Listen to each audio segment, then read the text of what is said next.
Hello friends, slate chalk and টকের আজকের নিবেদন মানিক বন্দ্যোপাধ্যায়ের লেখা একটি গল্প, তেজি বউ। সুমতির একটা মস্ত দোষ ছিল, তেজ। দেখিতে শুনিতে ভালোই মেয়েটা, কাজকর্মেও কম পটু নয়। দরকার হইলে মুখ বুজিয়া উদয়স্ত খাটিয়া যাইতে পারে। স্নেহ মমতা করার ক্ষমতাটাও সাধারণ বাঙালি মেয়ের চেয়ে তার কোনো অংশে কম নয়। খারাপ কেবল তার অস্বাভাবিক তেজটা। কারো এতটুকু অন্যায় সে সহিতে পারে না। তুচ্ছ অপরাধ মার্জনা করে অপরাধীকে অপরাধের তুলনায় 3 গুণ শাস্তি দিয়া কারো কাছে মাথা নিচু করিতে তার মাথা কাটা যায়। হুকুম দিবার অধিকার যার আছে তার কথা সবেশে শোনে, যতক্ষণ কথাগুলো হুকুম না হয়। যত জোর হুকুম তত বড় অবাধ্য সুমতি। সবচেয়ে বিপদের কথা, কোনো বিষয়ে তার বাড়াবাড়ি সুমতি সহ্য করিতে পারে না। গায়ে পড়িয়া তেজ দেখায়। বাঙালি ঘরের বউ তার গায়ে পড়িয়া তেজ দেখানোর মানেই গুরুজনকে অপমান করা, সমবয়সীদের সঙ্গে ঝগড়া করা, আর ছোটদের মারিয়া গাল দিয়া ভূত ছাড়াইয়া দেওয়া। দুঃখের বিষয়, সংসারে বাড়াবাড়ি করার বাড়াবাড়িটাই স্বাভাবিক। এমন মানুষ কে আছে যে জীবনে অনেক বিষয় বঞ্চিত হয় না? অনেক বিষয়ে বঞ্চিত হওয়াটা কয়েকটা বিষয়ের বাড়াবাড়ি দিয়া পরিপূরণ করিবার চেষ্টা না করাটা রীতিমতো সাধনা সাপেক্ষ।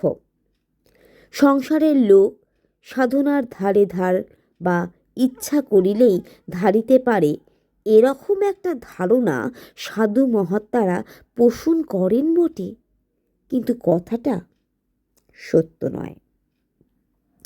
সুমতির তাই পদে পদে বিপদ। বিবাহের আগে গুরুজনদের মান না রাখিয়া, সমবয়সীদের সঙ্গে ঝগড়া করিয়া আর ছোটদের বকিয়া মারিয়া ক্রমাগত হাঙ্গামার সৃষ্টি করা যদি বা চলে, বিবাহের পর শ্বশুর বাড়িতে এসব চলিবে কেন? প্রথম বছর 2 সুমতি প্রাণপণে তেজটা দমন করিয়া রাখিয়াছিল। 2-1বার সকলকে বিরক্ত ও ক্রুদ্ধ করার বেশি ভয়ানক কিছু করে নাই। অবস্থা বিপাকের কৃত্রিম সংযম ও প্রকৃতিগত স্বাভাবিক তেজের লড়াইয়ে সংযমটা ক্ষয় পাইতে পাইতে নিঃশেষ হইয়া আসায় এখন সে পড়েছে মহা মুশকিলে। শাশুড়িকে একদিন বেলুনি দিয়া মারিতে উঠিয়া ছাড়িয়াছে। প্রথমবার বলিয়া শাশুড়ি মারিতে উঠিয়াও ক্ষান্ত হইয়াছেন। একেবারে মারিয়া বসেন নাই, কিন্তু কতকাল না মারিয়া থাকিতে পারিবেন? একে মেয়ে মানুষ, তাই শাশুড়ি, ধৈর্যের সীমা তার স্বভাবতই সংকীর্ণ। এতখানি তেজ সুমতি কোথা হইতে পাইল বলা কঠিন।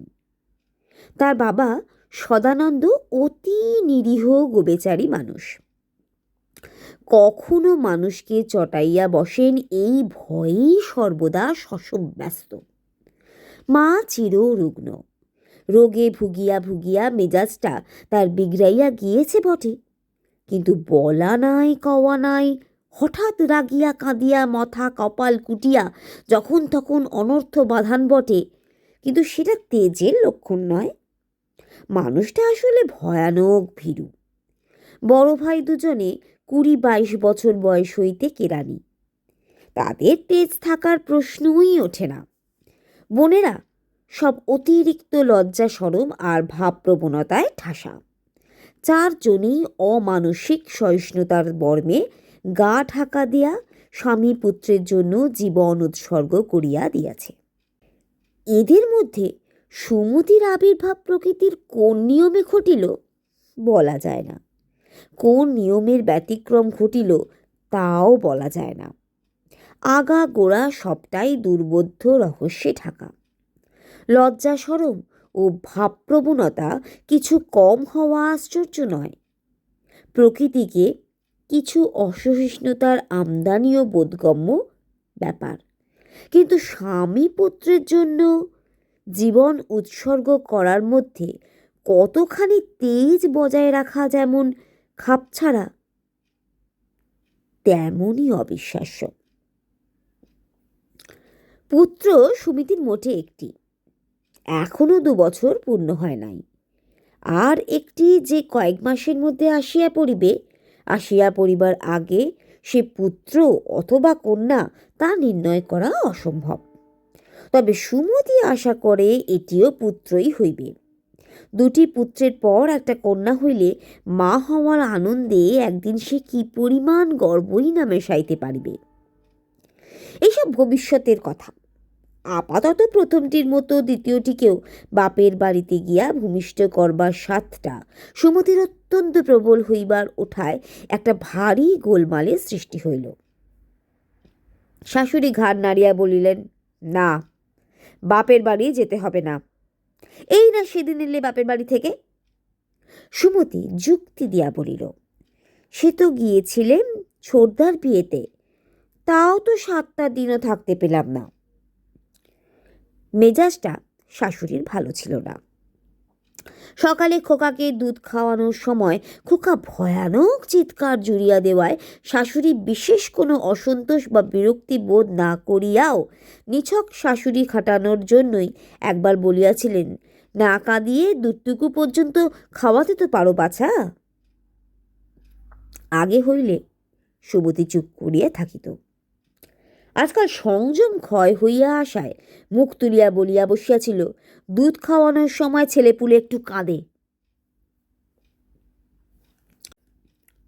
কাঁদে না তোমার মাথা? বড্ড তো মুখ হয়েছে তোমার বৌমা আজকাল। মুখ হওয়া হয়েছে কি? যা বলেছি মিথ্যা তো বলিনি। আমি মিথ্যে বলছি? আমি মিথ্যে বলি? তুমি আমায় মিথ্যেবাদী বললে? রাগে শাশুড়ির কণ্ঠ ক্ষণকালের জন্য বদ্ধ হইয়া গিয়াছিল, আরও জোরালো আওয়াজ বাহির করিবার জন্য। কিন্তু সুমতির অপূর্ব দৃষ্ট মুখভঙ্গি, তীব্র দৃষ্টি আর চালচলন দেখিয়া আওয়াজটা আর বাহির হইতে পারে নাই। ছেলেকে দুধ খাওয়ানো বন্ধ করিয়া সুমতি ধীর স্থির শান্তভাবে উঠিয়া দাঁড়াইয়াছিল। ছেলেকে শান্ত করিয়া শাশুড়ির দিকে বাড়াইয়া গিয়া বলিয়াছিল, আপনাকে মিথ্যেবাদী বলিনি, বলেছি দুধ খাওয়ানোর সময় ছেলেপুলে একটু কাঁদে, কান্না থামিয়া দিলাম, না কাঁদিয়ে খাওয়ান তো দুধ। প্রথমটা থতমত খাইয়া শাশুড়ি অবশ্য বলেছিলেন, তোমার হুকুমে নাকি, এবং তারপর একটা প্রচণ্ড হইচই বাঁধাইয়া দিয়েছিলেন যে মোহনলাল সুমতিকে বকিয়া আর কিছু রাখে নাই। প্রথমটা থতমত খাইয়া শাশুড়ি অবশ্য বলেছিলেন, তোমার হুকুমে নাকি, এবং তারপর একটা প্রচণ্ড হইচই বাঁধাইয়া দিয়াছিলেন যে মোহনলাল সুমতিকে বকিয়া আর কিছু রাখে নাই। স্বামীর অন্যায় বকুনিতে সুমতি অভিমান করিয়া সারাদিন কিছু খায় নাই, তবু শাশুড়ির মেজাজটা খারাপ হইয়া আছে। মোহনলালের বকুনি শুনিতে শুনিতে সুমতি যদি অন্তত একবারও ফোঁস করিয়া উঠিত, শাশুড়ির হয়তো মেজাজটা এত খারাপ হইয়া থাকিত না। অকারণে শাশুড়িকে তেজ দেখাইয়া স্বামীর বকুনি বউ চুপচাপ হজম করিলে শাশুড়ির সেটা ভালো লাগে না, মেজাজ বিগড়াইয়া থাকে। ফের মুখের ওপর কথা বলছো? বললাম বাপের বাড়ি যেতে হবে না, ব্যাস, ফুরিয়ে গেল। অত কথা কিসের? মোটে 7 দিনের জন্য গিয়েছিলাম। 7 দিনের জন্য যে যেতে দিয়েছিলাম এই তোমার 14 পুরুষের ভাগ্যে, তা জেনে রেখো। সুমতির নাসারন্ধ্র স্ফুরিত হতে উঠিল। গুরুজনের কি 14 পুরুষ তুলে কথা বলা উচিত মা? শাশুড়ির মেজাজ আরও খারাপ হইয়া গেল। গুরুজন? গুরুজন বলে কি মান্যই করো? আর বকতে পারি না বাছা তোমার সঙ্গে। বলে দিলেম যেতে পারবে না, পারবে না, পারবে না, পারবে না। রাত্রে সুমতি পেট ভরিয়া খাইয়া ঘরে গেল। মোহনলাল আশা করিয়াছিল সে একটু কাঁদিবে, গা ঘেঁষিয়া বসিয়া শাশুড়ির ছেলে মানুষিতে উত্ত্যক্ত হওয়া সত্ত্বেও ক্ষমা করার ভঙ্গিতে একটু হাসিয়া সুমতি বলল, কি অন্যায় দেখো তোমার, এ সময় বাপের বাড়ি না গেলে চলে? আমায় নেবার জন্য বাবা চিঠি লিখেছেন, মা স্পষ্ট করে দিলেন যেতে দেবেন না। কালকে চিঠির জবাব লেখা হবে। সকালে মাকে তুমি একটি বুঝিয়ে বলো, কেমন? সুমতি একটু কাঁদিলে, বাপের বাড়ি যাওয়ার জন্য ব্যাকুল হইয়া গায়ে না পড়ুক, অন্তত বুকে মুখ লোকাইয়া আত্মসমর্পণ করিলে মোহনলাল তা করিত। বুঝাইয়া বলা কেন, স্পষ্ট করিয়াই বলিত যে বাপের বাড়ি পাঠাইয়া দেওয়া হোক। সুমতির তেজ দেখিয়া সে রাগ করিয়া বলিল, আমি বলিতে চলিতে পারিব না। পারবে না? বেশ। বেশ মানে? তোমার যখন ইচ্ছে হবে তখনই বাপের বাড়ি যেতে দিতে হবে নাকি? সুমতি সরিয়া সোজা হইয়া বসিয়া বলিল, যখন ইচ্ছে বাপের বাড়ি আবার কবে গেলাম? সুতরাং মোহনলাল রাগ করিয়া বলিল, বাপের বাড়ি যাওয়া না যাওয়ার মালিক তুমি নাকি? যখন পাঠানো হবে যাবে, যখন পাঠানো হবে না যাবে না। অত মেজাজ দেখাচ্ছ কিসে? বাড়ির বউ না তুমি? বউ না হলে এমন অদৃষ্ট হয়। যেতে দেবে না? না। কেন দেবে না? আমার খুশি। এতক্ষণ সুমতি তেজটা চাপিয়া রাখিয়াছিল, আর পারিল না। নাসারন্ধ স্ফুরিত হইতে লাগিল। হাঁড়ি মুচিরাও তোমাদের মতো বউদের ওপর খুশি খাটায় না, তাদেরও দয়া মায়া আছে। তোমরা ভদ্রলোক কিনা? ঘুমন্ত খোকার পাশে আছড়াইয়া পড়িয়া চোখ বুজিয়া সে অসমাপ্ত কথাটা শেষ করিল অন্য কথা দিয়া, প্রতিজ্ঞা করবার মতো করিয়া, আমি যাবই এবার। মোহনলাল রাগে আগুন হইয়া বলিল, মা যদি বা যেতে দেন, আমি দেব না। তোমার মতো বেয়াদব নচ্ছার মাগিকে ধরে চাপকানো উচিত। সুমতি চোখ মেলিয়া বলিল, 1 মাসের মধ্যে যদি আমি বাপের বাড়ি না যাই, চাবুক কেন আমাকে ধরে তুমি জুতিও। এত কাণ্ড ঘটিবার কোনো প্রয়োজন ছিল না। শাশুড়ির কাছে একটু নম্র হইয়া থাকিলে আর মাথা নিচু করিয়া আবদার করিলে প্রথমটা অরাজি হলেও শেষ পর্যন্ত শাশুড়ি রাজি হইয়া যাইতেন। মোহনলালের কাছে একটু কাঁদিলেই কাজটা হইয়া যাইত। অপরপক্ষে শাশুড়ি একটু মিষ্টি মুখে যদি বলিতেন যে এবার সুমতির বাপের বাড়ি না যাওয়াই ভালো, সুমতি ক্ষুণ্ণ হোক, রাগ করুক, বাপের বাড়ি যাওয়ার জন্য মরিয়া হয়ে উঠিত না। এমনকি শাশুড়ির সঙ্গে কলহ করিয়া ঘরে যাওয়ার পর মোহনলাল যদি শুধু বলিত, মা যখন মানা করছেন এবার বাপের বাড়ি নাই বা গেলে, সুমতি হয়তো ফোঁস করিয়া একটু কাঁদিয়া বলিত, আচ্ছা। বাপের বাড়ি যাওয়ার সমস্যা চমৎকার মীমাংসা হইয়া যাইত। সুমতির তেজের জন্য সব গোলমাল হইয়া গেল। এখান হইতে কর্তৃপক্ষের চিঠি গেল, এবার বৌমাকে পাঠানো হইবে না, পাঠানো সম্ভব নয়, অনেক কারণ আছে। সুমতি নিজে বাবার কাছে লিখা দিল, যত শীঘ্র সম্ভব কাহাকেও পাঠিয়া যেন আমাকে লইয়া যাওয়া হয়। সদানন্দ অনেক বুঝাইয়া মেয়ের কাছে লম্বা চিঠি লিখিলেন। কেউ যখন তাকে পাঠাইতে ইচ্ছুক নন, তাকে নেওয়ার জন্য বাড়াবাড়ি করা কি উচিত? এই চিঠির এমন একটা জবাব সুমতি লিখিয়া দিল যে ভদ্রলোক স্বয়ং 3 দিনের ছুটি নিয়া মেয়ে শ্বশুর বাড়ি আসিয়া হাজির হইলেন। বুক তখন তাহার টিপ টিপ করিতেছে, মুখ শুকাইয়া গিয়াছে। মেয়েকে নেবার জন্য প্রায় সজল চোখে কত যে কাকুতি মিনতি করলেন, অন্ত হয় না।